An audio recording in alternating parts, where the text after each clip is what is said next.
welcome to session 2 of We Love SEO, organized by Oncrawl. Just a few notes before we get started, and while we give everyone a few minutes to join, there will be a replay of this session, and you will receive it in a few days. So don't worry, that'll be sent to you via email. The session will be about 35 to 40 minutes, followed by about 10 minutes of Q&A. So please feel free to ask your questions in the dedicated tab at the bottom of your screen, right next to the chat tab. And we will try to run through those, or run through as many as possible at the end of the session. And so without any further ado, I'm happy to hand the mic over to Rejoice Ojiaku for her session on Crafting Your Brand Story, a guide to driving e-commerce success. Rejoice, the stage is all yours, and I'll be back at the end for any questions. Thank you. Hi, everyone. More than happy to be here. So I hope you can all hear me. I'm really excited to present this talk to you guys so we can get started right away. So I will be presenting, talking about crafting your brand story and just sort of how it can help you drive that e-commerce success. So quite different things that we need to think about when we're thinking about branding, telling that story, maintaining it, and having consistency. Just a bit about me. I'm Rejoice. I'm also the SEO manager at Nelson Bostock Unlimited. We are a B2B PR and integrated comms agency. I'm also a speaker and have spoken on a different stage, Oncrawl being one of them, and I'm also an award-winning diversity inclusion advocate.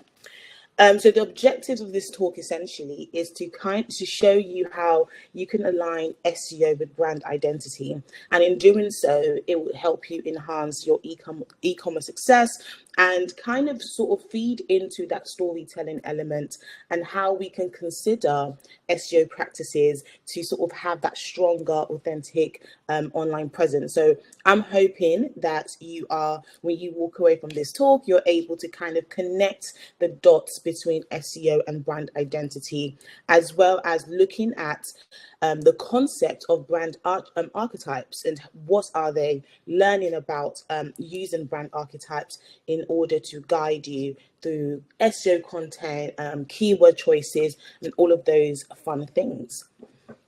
So let's start off with talking about brand storytelling in e-commerce. What is it? Essentially, consumers are very much drawn to stories, from like social media to face-to-face conversations. Storytelling helps shape much of the content that we engage with. It helps sort of look at how to build your audience, how to build that emotional connection. So different elements that brand storytelling in e-commerce sort of has. So essentially in e-commerce, storytelling is about sharing that your unique narrative. It is about letting your audience know the narrative of your brand, of your products, and how you can communicate that story to consumers. But unlike stories, it's meant for pure entertainment, essentially. But within e-commerce, storytelling is geared towards selling your products, is geared towards building your brand visibility and sort of having that brand loyalty from your consumers. So when we make purchasing decisions, consumers consider a variety of factors: pricing, shipping costs. They consider delivery times. They consider any sort of practical influences. But these logical aspects of this are only drivers. So they're only things that drive people to purchase. But consumers shop with both their heads and both your hearts as well, which is essentially why storytelling comes into play. So e-commerce storytelling, it taps into that emotional connection with your audience. It creates that connection that goes beyond a simple transaction and sort of now leads into brand advocacy and brand loyalty. So once that storytelling is effective, it captivates your consumers and it motivates them to buy, but also helps you retain them because you are building loyalty along the way. So how can storytelling strengthen your brand, strengthen your e-commerce brand? So it can do it in different ways. So I sort of broke it down into, it helps create that connection. It also very useful when you're looking at the buyer's journey. It's really, really great when you're sort of trying to differentiate between, making your brand memorable. So storytelling, it literally might be your most valuable marketing tool, because you are going beyond the product, you're going beyond your service. You're essentially building a connection with your audience in different ways. So once that is effective, what it does is it goes beyond the promotion. So now you are looking at informing, educating, engaging your shoppers, and you're guiding them through in order for them to make a purchase. So effective methods for storytelling for e-commerce brand is that it allows you to showcase growth and change, because that's essentially important for your brand. That's essentially what you want your brand to resonate. You want to showcase growth overall. By crafting compelling story telling for your e-commerce, it does require sharing your brand origins. So again, if you want to tap into your that emotional side of your consumers, you want to start from the beginning. You want to sort of let them know how your brand started, kind of bringing them into that journey. And that by doing that, we are, keeping it engaging and relatable, because now your consumers are able to see themselves in your brand, and thus you are then evoking emotions.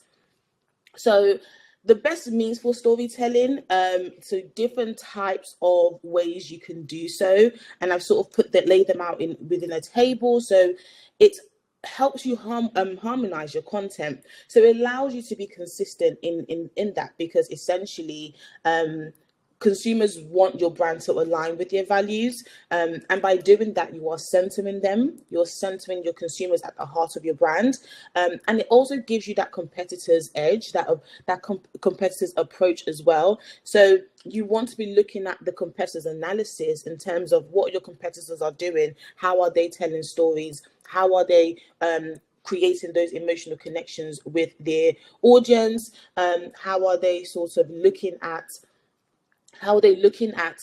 certain content and formats of content. That way you make your brand stand out. Your brand is different, but also you are thinking about, maybe you want to introduce that user gen content. You want to introduce user generated content, because a lot of shoppers, be it for services or products, they do rely on reviews, ratings, and all of those things. So UGC is a beautiful way of storytelling, and that way, again, you can have all the great enhanced and compelling visuals, and allows you from there to repurpose your content in the future. So here we want to look at the intersection of SEO and brand identity.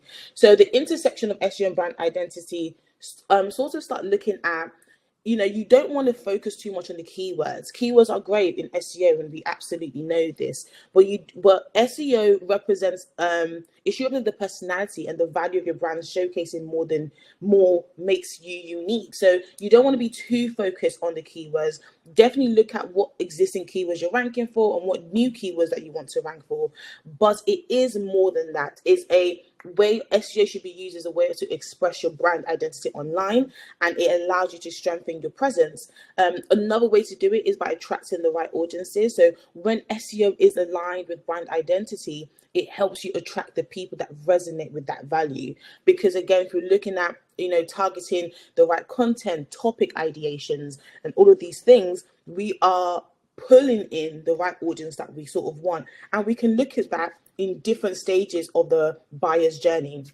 And SEO, the intersection of SEO, it does enhance authenticity. So it reflects the brand values and establishes the credibility, because you're coming up on search, or you are considering, as we said earlier, you're really putting the customer at the heart of it, because SEO is essentially user focused, and it should be user focused, thinking about where can we meet our audience, what do they want to see, what keywords are they searching for, what topics do they want to sort of read, and so on and so forth.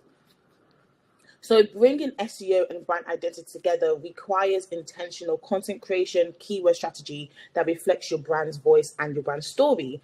So in doing that, when we're thinking about content reflecting brand voice, we're thinking about tone, we're thinking about themes in your SEO content that are aligned to your brand's personality. Is your SEO content more playful, more aspirational, more professional? Are you only creating a certain type of content and optimizing it a certain type of way? But even if we look at keywords, are we choosing the keywords with care? Are you only doing transactional based keywords, or optimizing content for transactional based keywords? Are you covering the full scope from informational all the way down to navigational content? And are your keywords varied? So we want to choose our keywords with care, and we want to be consistent across channels.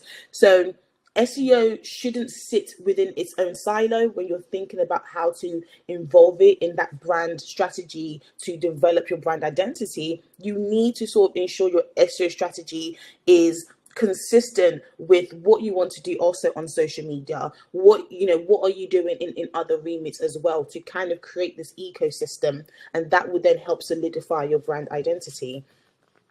So we are going to go into brand archetypes. So brand archetypes are really, really fun. I do enjoy reading about them. I really do enjoy thinking about them when it comes to brand, when it comes to content. So we're going to talk about the what, the why, and the how when it comes to brand archetypes. So archetypes essentially are universal patterns that everyone's familiar with, whether it's a mental image, whether it's a something that is unconscious, such as a characters that exist within the human mind. They trigger an intrinsic response in customers, and they sort of help marketers tell their brand stories in a way that everyone recognizes. And I'll give a good example. So this tends to be the wheel of brand archetype. So different brands like Apple, Boss, Dove, BBC, they all have a particular archetype. So we will go through each of those archetypes in more detail on how we can link that into brand identity and align it with a bit of SEO. And I'll give a few examples. So we have different archetypes like creator, innocent, sage, explorer, and so on and so forth. So when we are, defining our brand personality, we need to know the difference between a brand personality and an archetype. So a brand personality, as we said, is a set of human traits attributed to your brand, and it's kind of giving it like a relatable human character. So this sort of helps your audience connect. But when we look at archetypes, it's more like a universal character that is more rooted in human experience, and whilst they are broad, it's meant to be used as a foundation for developing more specific brand personality. So we're using our archetypes to develop the personality and not the other way around. So archetypes will be different for personas, because archetypes are essentially many different things such as imagery, and we can choose what imagery that is to represent our brand. So if we dive into the different brand archetypes in terms of the 12 archetypes, so we have the innocent, and the innocent looks at embodying purity, simplicity, positivity. So these brands aim to spark nostalgia. The sage archetype, it sort of aims to establish more knowledge. It's focused on like a knowledge powerful, a brand that showcases expertise and so on.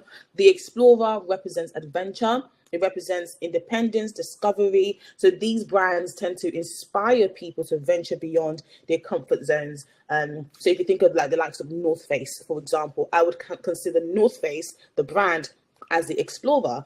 The outlaw is, an archetype that stands for more rebellious, uniqueness, defiance.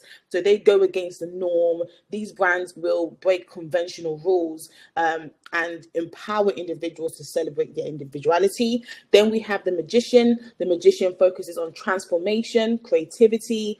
So these brands will offer solutions, inspire change. The hero archetype embodies strength. So these brands will motivate individuals to overcome obstacles. The lover archetype embodies passion. So these brands aim to build deep emotional connections and experiences. The jester, it represents humor. So these brands seek to bring happiness and laughter through their brand. The everyman brand archetype, these brands want to address everyday needs. The caregiver archetype, these brands want to focus on the well-being, providing products and services designed to offer care.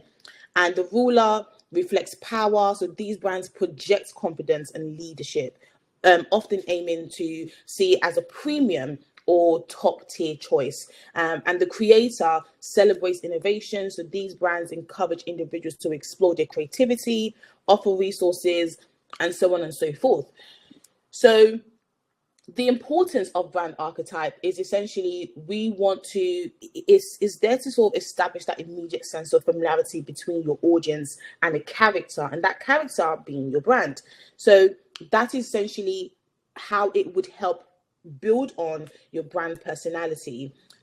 So certain brands create an emotional connection that naturally attracts you, and that evokes a positive feeling, and maybe that's why you stick with that brand.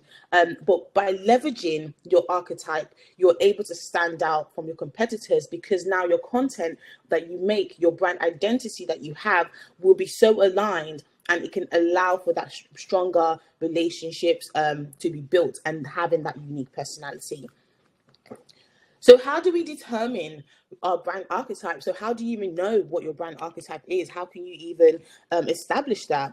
Well, there are some very interesting ways you can do it. And I will start by brainstorming sessions when you're thinking about your brand and asking yourself these questions in terms of what are your core values of your brand? What 3 brands do you look up to that you feel like you would like your brand to resonate the same way?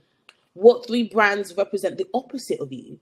Because to know what you want versus what you don't want to, your brand to represent, gives you a clarity of where you stand. And how should you communicate your audience? How do you want to communicate with your audience in terms of tone of voice? So these questions is a great starter because it allows you to understand your consumers, and you can do that through consumer interviews, surveys, workshops, just so you can get an idea of what your consumers think of your brand already versus does that align with what you actually wanted and the questions you've answered for yourself, and that way you can find where your brand sits. So how can brand archetypes influence our SEO content and keyword choices? How can we use this framework to help us drive drive e-commerce success by creating that brand story?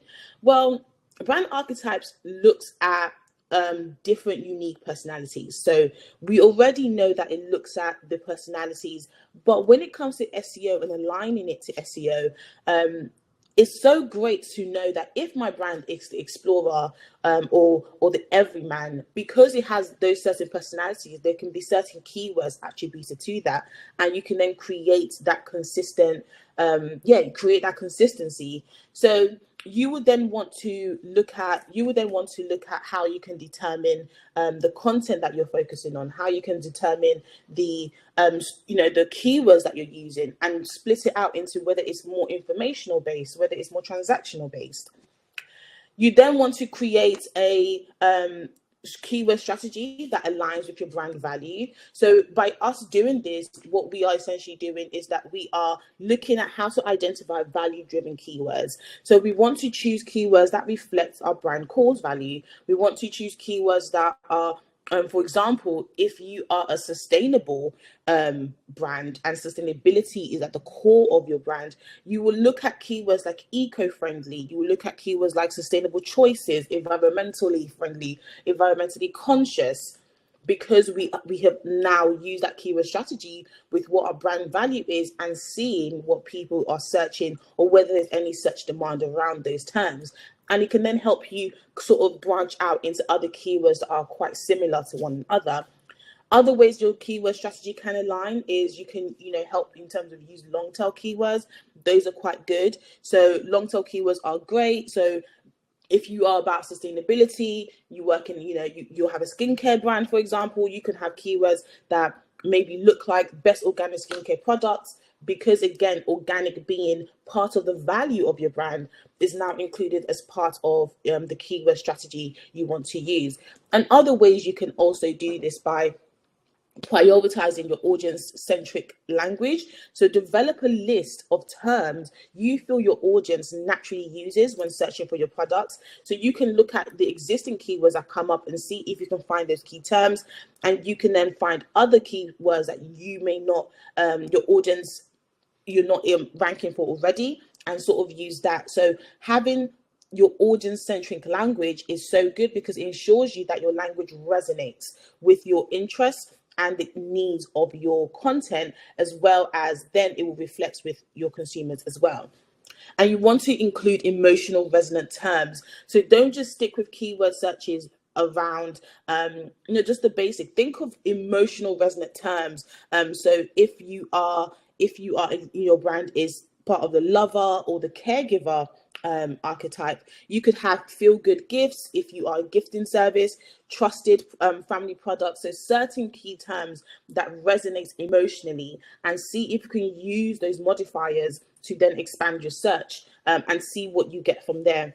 And again, aligning your keywords with your brand tone. So for example, the hero archetype might use keywords like achieve your goals or empower yourself, depending on what your brand is. If you are a jester archetypes, again, jester being wanting people to sort of feel good, funny, laughter, you might sort of have phrases like fun, ideas, fun things to do in London, or light-hearted moments, again, depending on your brand, depending on your products and your services. And if you are the sage archetype brand, you might use keywords such as expert advice or comprehensive guide. Again, all of these keywords aligning with the brand tone, aligning with the brand value.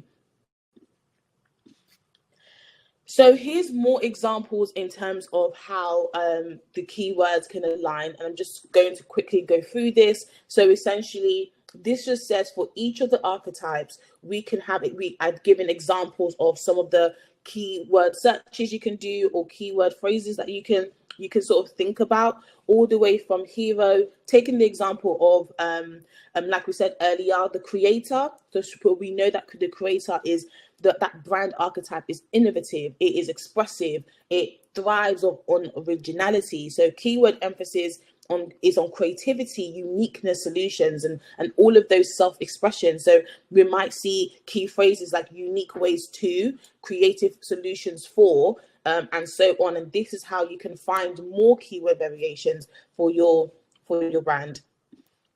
If we take the ruler, for example, the ruler is a commanding and authoritative, and it sort of exudes confidence and control. So we might have key phrases like top of the line, premium choice for, or the ultimate guide. All of these things that are so mighty in itself, these keywords are exuding certain emotions that are tied to that archetype.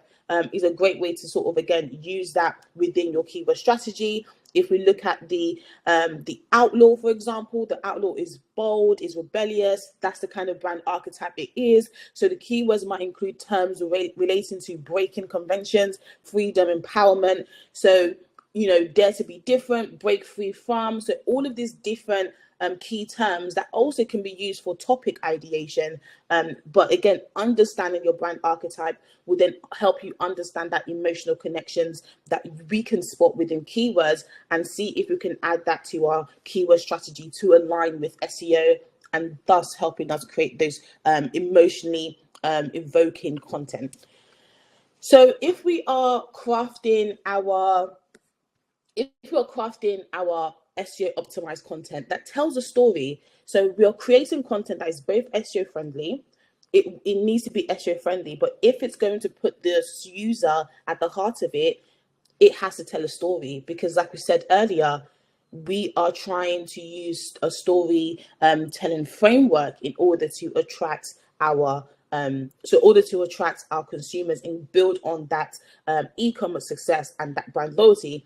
So there are different ways we can sort of do that. So let's start off using a storytelling framework. So you want to begin your SEO optimized content, or begin thinking about creating this content plan. If we're using a storytelling framework, we are introducing and setting the scene. We are followed by a narrative, highlights a challenge, a solution, a resolution that your consumers might be facing. So this structure allows you to capture the attention very quickly, and it guides the reader through your brand's messaging, whether it's a long form content, or whether it's even how you are structuring your website and structuring the About Us page, or the product descriptions. Again, you can be quite creative in how we optimize our content for SEO while still keeping that story element.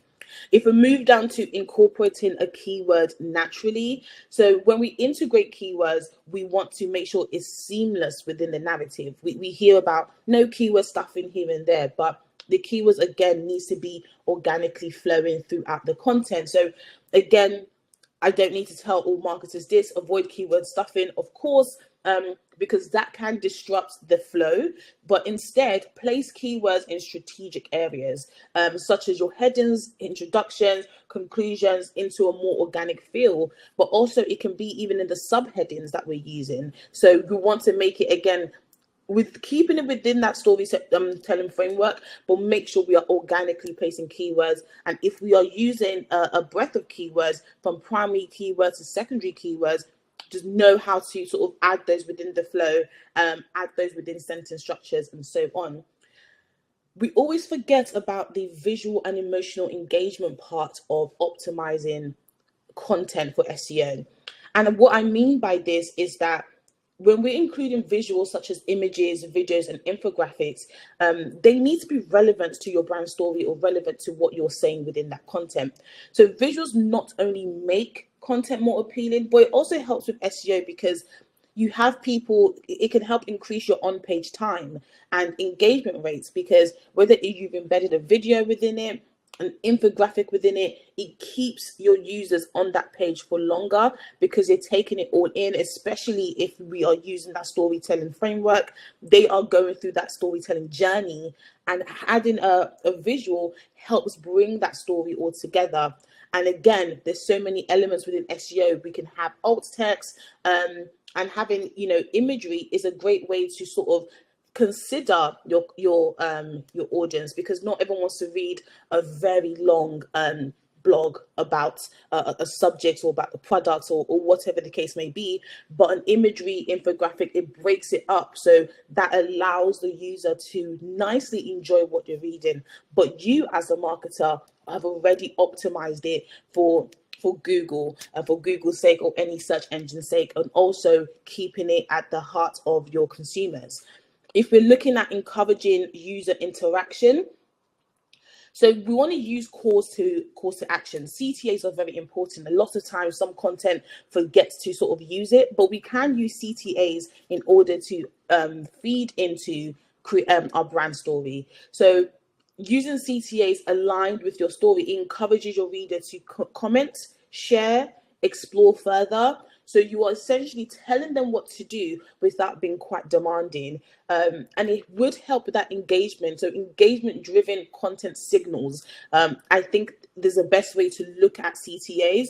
And that sort of helps signal search engines that your page is valuable, is relevant, because we are essentially trying to keep our consumers on our page for longer and telling them the next steps that they should take, whether it's a sign up, whether it's read more, discover more related articles. You want to ensure that within that storytelling, you are giving CTAs, you're giving your audience something to think about or an action to do afterwards.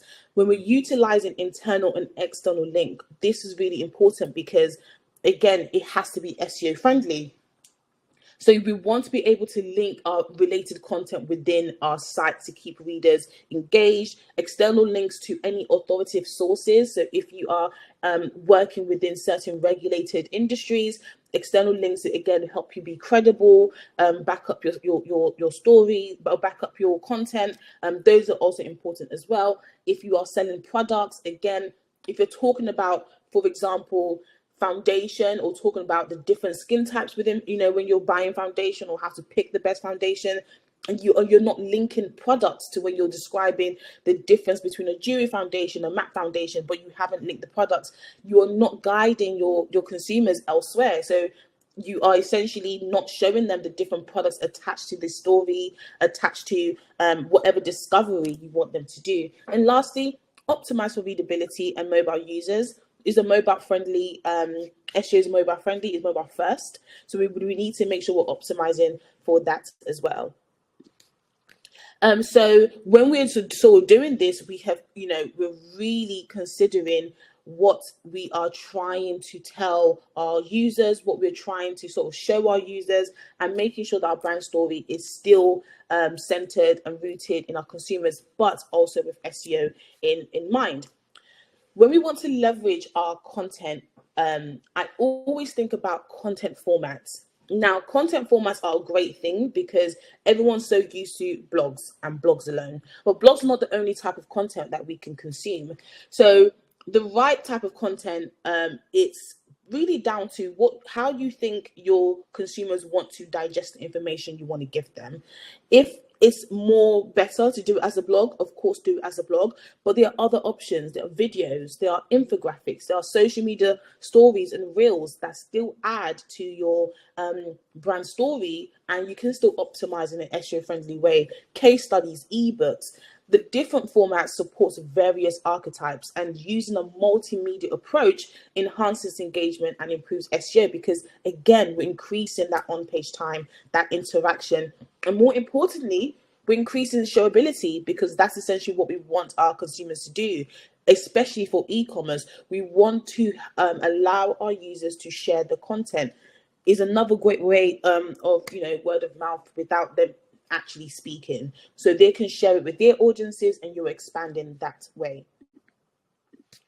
And again, content formats and brand archetypes. So just to quickly run through this, when we think about blogs, if you are the explorer or caregiver archetype, so explorer might share adventure or discovery blogs or talk about those. Caregiver might offer guidance and support within their blogs. If you are looking at videos and you are a hero archetype, you might, for a hero, you might have a video that inspires action. For the magician archetype, you might have a video that creates a sense of wonder. If you're looking at infographics, you might also have, the sage archetype, and that can be educational content. For the ruler archetype, you might have authoritative insights within that infographics. If you're creating social media stories and you are the jester archetype, you would have playful and humorous content. If you're the explorer archetype, you might have, might capture spontaneous moments within your social media stories or your reels. So if we, again, using the archetypes that we're building, it can help us inform the type of content and the content format and what's suited within that content format. It just makes the process a lot easier. But again, we are crafting the brand story. We are building on storytelling to sort of help our users develop that connection that will help drive that e-commerce success. And so forth for case studies, guides and ebooks and email newsletters. So there's so many different archetypes can feed into what type of format is suited. The importance of multimedia engagement. So this is very important because it has really good SEO benefits. So it does sort of look at benefits around increasing your user engagement, also increasing your boost on page time. Also, it supports diverse learning styles. We've got to think about consumers. Our consumers might have different learning styles, so having a multimedia approach it is a great way to sort of make sure you are not excluding people's learning styles from how they consume your content.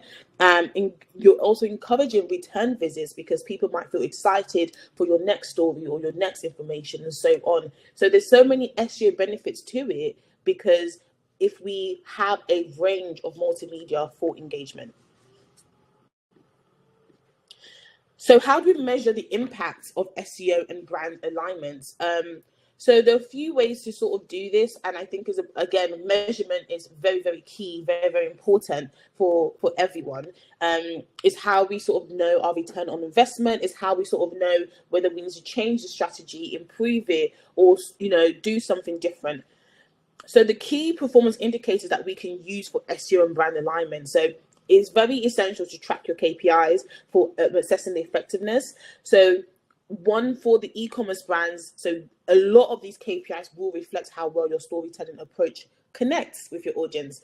One KPI, of course, we have to look at is organic traffic. So the measurement of the amount of visitors that find your site through on-page search, it is one of a good KPI to sort of look at, because it indicates that your SEO strategy is aligned, or whether it's not aligned with whatever user intents that you have placed for it.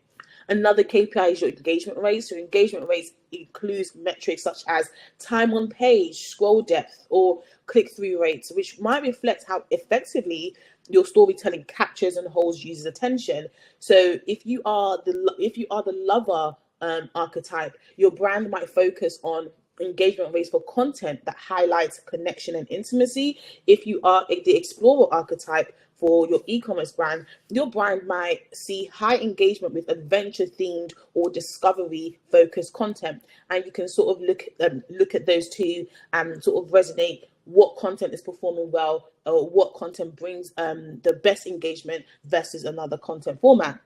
Conversion rates are always fun. So this is the percentage of visitors who complete a desired action. Again, that call to action is quite important, because then we get able to look at our conversion rates. So conversion rates indicate whether your storytelling leads to an actionable outcome. So if you are a hero brand archetype, you may track conversions to products that promote maybe personal achievements, or promote whatever product that's linked to that story, brand story. If you're a caregiver archetype, you might also measure conversions around content emphasizing safety. So if you have created blogs around content that speaks about safety, you might try to measure, have you seen any sort of conversions through the CTAs you've added for those type of stories, those type of content you created, and see if that has made or shifted the needle. Bounce rate is a good KPI. Social shares and backlinks, I would say, are really, really good KPIs to look at, because these metrics reflect how shareable and credible your content is. If people share your content, they like it, they want to sort of make sure other people are able to see it. As for storytelling focused brands, so if your e-commerce brand is a storytelling focused brand, whether you are a jester or magician, high social shares show that the brand content is resonating emotionally and is seen as valuable by others. If others see your content as valuable, they will continue to share it. So other key performance indicators, just to kind of give you a brief description of what they are. And when we're interpreting data to fine tune that brand aligned SEO for e-commerce, we want to sort of analyze audience behaviors. So let's take again the archetypes, because the archetypes are great routes for brand storytelling. If your creator content, think about, if your content is focused on innovation, for example, having a high engagement, you might consider expanding similar content themes or keywords. If you're a sage archetype, you might look at which informational pages have the longest on-page time. So you are analyzing the patterns of your audience, analyzing how long are they spending on these particular contents and why, and which content is giving me more increase on page time as well. Another way we can sort of interpret the data is when we're sort of optimizing for returning visitors. So if we look at metrics for returning visitors to see if your brand story is engaging enough for users to bring back, if we're taking one of the archetypes, be it magician, for example, you might benefit from this, or benefit from regular updates to keep users intrigued. So if you're seeing quite a lot of return visits on your site, on your page, you might think about updating, making sure that you're consistent in updating the content so that you retain the attention. If you are a caregiver archetype, you could benefit from optimizing your content for returning visitors by being consistent, support content that fosters loyalty, and so on and so forth. So a brief case study that I do enjoy in terms of brand storytelling that I think is a great way to a great brand that does it within the sort of beauty industry is Glossier. So they are quite a popular e-commerce beauty brand known for a lot of community driven and minimalist approach in their content. And I sort of looked at it through their social media content, their website content, their blogs, and so on. But interestingly, they are the social media content really does get quite a good engagement rate. And naturally people produce UGC content on their behalf because, again, trusted products and so on. The approach that Glossier took is they have built a highly successful SEO strategy by a lot of their content is aligned with the lover and innocent archetype. So when they're creating social media stories, their storytelling approach, it looks at simplicity, it looks at connection, self-expression, and that reflects in the SEO strategy. So few ways that they do it: user-generated content. So the Glossier leverages user-generated content that encourages your consumers to share the experience with their products. So the UGC enriches your SEO by providing authenticity, relatability, and also would drive organic search, because a lot of times they always share or lead people back to the website. And it shows when we're looking at unbranded key terms. So boyish brows, for example, they do come up quite high up within SERP. About one of their products, their boy brow products, and that shows great keyword strategy with brand tone. So the keyword strategy includes things like boyish brows, custom skincare, and those align with brand's tone of simplicity and authenticity. It's not doing a lot, they're still keeping it of self-expression by utilizing emotional keywords like custom, and all of these different things. And as well as that, they have quite a few educational and inclusive content. So their blog and social media channels offer educational content in terms of how to use certain products. It resonates with audiences, and they reinforce their brand value. So the outcomes of this is that they have enhanced brand visibility. So Glossier, when their SEO is aligned to their storytelling, the approach leads to greater brand visibility online. Some of their videos tend to go viral as well, and that's really, really great, because they always feed it back to their website, always feeding it back to, if they create a social media video based on whatever storytelling they're having, they will feed it back to a blog that's related to it, and that follows the same storytelling. They have a strong community engagement. They leverage a lot of UGC relatable content that fosters high community engagement and interacts regularly with their community. And because of that, they then have increased customer loyalty. So the content is always aligning with their brand identity. They are sometimes quite playful in how they do it, but a lot of their content sticks to that innocent, simplistic archetypes that strengthens their consumer loyalty. So to conclude and sort of give you some takeaways from this, so aligning SEO with your brand identity is more than just marketing tactic. Having the elements of storytelling is important, is a powerful approach to use, because we want to build that long-lasting connections with your audience. And by embedding your brand story within your SEO strategy, you can create an authentic and engaging and have an engaging presence. And it not only drives traffic, which is great because one product, but it also connects deeply with your consumers. So a few takeaway is consistency is key, especially within SEO, and it's also important to looking at your strategy whether it's 6 months, just making sure that it is still aligned with your brand story, especially from e-commerce, is still aligned with your brand visibility and what your audience wants and their pain points. Leverage brand archetype. I think is very a fun way to just kind of determine your brand tone, determine how the content is going to sound, and then add the SEO elements into it. Prioritize audience-centric keywords. So prioritize keywords that are very rooted in your audience. So keywords that your audience are using with your brand values and that it resonates with one another. This won't only just improve your SEO rankings, but it will ensure your content is relevant and meaningful to your consumers. Have that multimedia content, have different formats of content that tells your brand story in different ways. You're feeding into people's learning styles. You can optimize for SEO in different ways, be it videos, alt text, be it image searches, and so on and so forth. And you want to monitor those KPIs and adjust accordingly. If something's not working, and you can adjust it slightly. If a storytelling that you've created via blogs is not performing well, think about other ways you can sort of show that same content or that same story, and measure up and see if that's working out for you.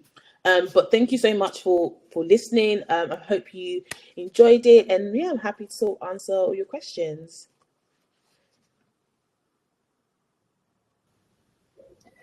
Thank you, Rejoice. That was super interesting. And it looks like we have a few questions that we can go through, which is good. We have a few minutes before we have to end the session.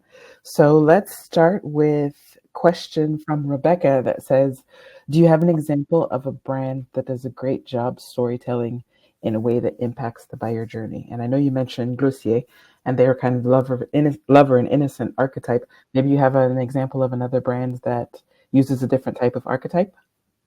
Yeah, I really do like it's I guess up in the air, but I think Apple has Mhm. a really good storytelling in a way that it's all about like high tech. It's all about simplicity. So Apple are very much orientated in solutions. So a lot of times, even when we look at if you ever watch like their conferences and stuff like that, whenever they sort of create content, it's always centered about within a problem. They start off with the solution and then they feed into, not necessarily, they never really say, oh, the iPhone will help you solve this. They Mhm. take a feature out of the phone.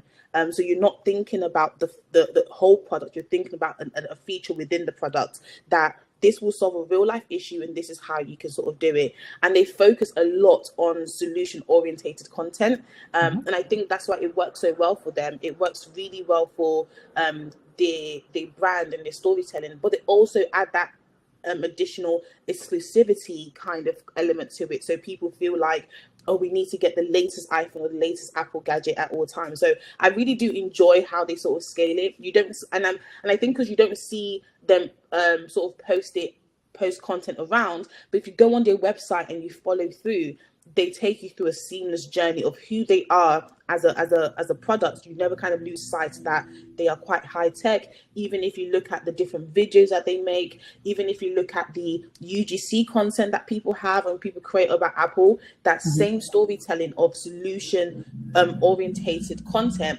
resonates throughout. And I think, people sort of utilize that, whether it's your Apple Watch solving a heart problem, whether it's safety for women. Slightly, these UGC content are created to kind of tell that story, and I think if Mhm. that resonates with a lot of people, especially people, if you're in that consideration and decision stage, that is what sort of moves the line for them, people to make a transaction and say, you know what, yes, I have this problem, this is what can solve it, and then they go ahead and buy the product. Yeah, I think that's a great example. They've definitely been able to create longevity, and I think that's a really interesting Yeah, strategy in how they've done that. yeah. Awesome. And the next question, have you seen any examples of brands that have missed the mark in terms of defining their brand archetype? Mr. Muck, actually, that's a good one.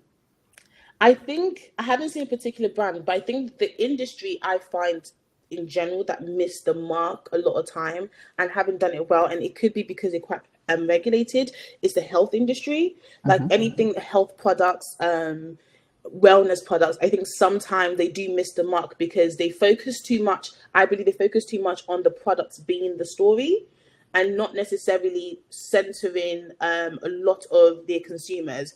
And I think sometimes it doesn't always resonate, or there's always like controversy attached to those. So if we think about how regulated it is quite difficult to sort of expand in terms of how you can tell the story. But I think if they're quite crafty in terms of centering audience, especially when we're looking at content created for health industries, content created for wellness brands, sometimes they forget to address the core values of what the consumers want. Consumers might want an ethically produced product. They might want a sustainable product. They might want something that is more attributed to their lifestyle. So I think if wellness starts to kind of shift between focusing on the lifestyle, the emotional connections of the users and what their pain points are, and create content for those rather than focusing on the products, I think they will have a better time in kind of really reaching the audience and really increasing the engagement. Okay. It's really interesting.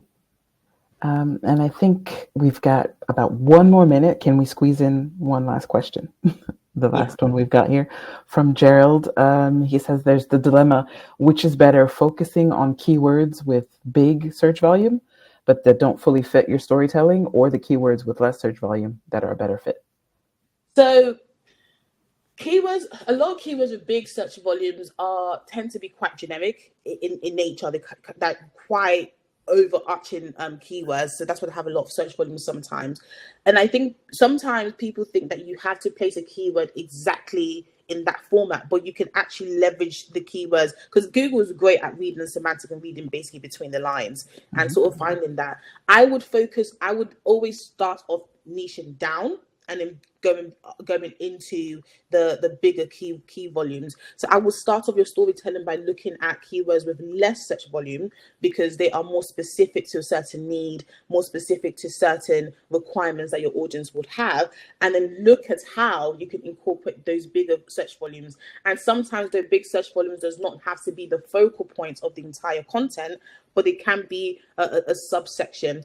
And think about it this way: if you start off using keywords for that have larger search volume, sometimes you can then further niche it down. So one keyword can have focus on the large search volumes, and then there can be a byproduct of a content created that now niches down into that subject using the smaller one, and you can nicely link both of them within each other.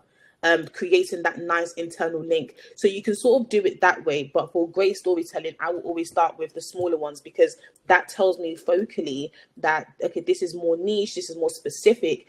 If you get more specific, you can resonate better. But of course, don't forget to sort of at some point factor in those higher search volumes, because we do still want to improve reach and visibility that way.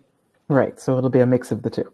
Yeah, definitely a mix of the two. But also, I think creating, you can create two different content of the same storytelling process. One that focuses on the higher search volumes, and then niche down into the smaller search volumes, and just link the two, because it'll be a nice, I guess, story path for your audience. They start off with a broader topic and then go into more niche, smaller niche topics by following that internal link. Okay. Great. Thank you so much, Rejoice. Gerald, I hope that answered your question. And with that, I think we're going to have to end our session. It has been a really interesting presentation. Thank you so much, Rejoice. I'm very happy you were able to join us and share that with us. Thank you all for participating. Again, we will share the replay with you in a few days. So please keep an eye out for that. And please join us for our next session, starting in just a few minutes, with Lazarina Stoy, and she'll be talking about 5 phases of NLP theory, practice, and implications for search marketers. Thank you again, and have a great rest of your morning. Thank you so much, Rejoice. Thank you. Bye. Bye-bye.